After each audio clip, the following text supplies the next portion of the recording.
মাছ কিনা বাজার করা, মাছে আমার একটা টান আছে। আচ্ছা, এই ইলিশ মাছ কি পুকুরে হয় না? না না না, ইলিশ মাছ তো নদীতে নদীতে হয়, সাগর হ্যাঁ। থেকে আসে আন্ডা পাড়ার জন্য, নদীতে আন্ডা মান্ডা পাড়িয়া চলিয়া যায়, আর বেশিরভাগই ধরা পড়িয়া যায়, আমাদের পেটে চালান হয়ে যায়, আমরা মজা করিয়া খাই আর কি। কত দূরে আর বলো তো, হাঁটতে পারি না তো আমি। খুব সরি, ওই হয়েছে কি আমাদের বাড়ি হচ্ছে সামনে দেখা যাচ্ছে। হয়েছে কি, মানে আমার হাঁটার অভ্যাস খুব কম, মানে লন্ডনে এসে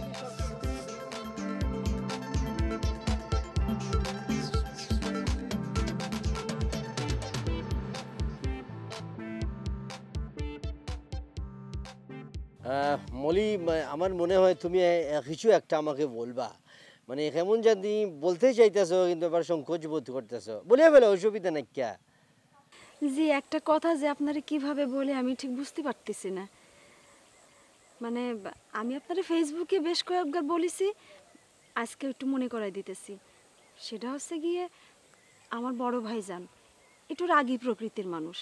তার সামনে কথা বলার সময় একটু মানে একটু হিসাব কিতাব করে কথা বললে ভালো হবে আর কি। যেহেতু আপনি একজন নতুন মানুষ, আমাদের গ্রামে আইছেন, বুঝতেই তো পারতেছেন।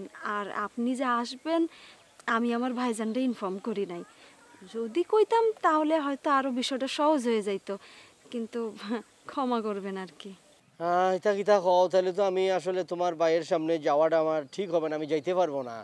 আসলে আমি খুব সংকোচ বোধ করবো, আমি কারোর সাথে কখনো খারাপ ব্যবহার করি নাই তো, মানে আমি খুবই সহজ সরল মানুষ, কারোর সাথে আমি ওই ধরনের সিচুয়েশন কখনো ফেস করি না, আমি নিজেও রাখতে পারি না। আর কেউ যদি আমাকে ভুল বুঝে আমার সাথে খারাপ ব্যবহার করে, আমার সাথে মিসবিহেভ করে, আমি এটা নিতে পারি না, আমি খুব নার্ভাস ফিল করি এবং আমার কথাবার্তা খুব স্বাভাবিক থাকে না, আমি জড়ায় যায় কথা, তুতলামি করি আর কি। সো আমার মনে হয় আমি না যাই, তুমি যাও।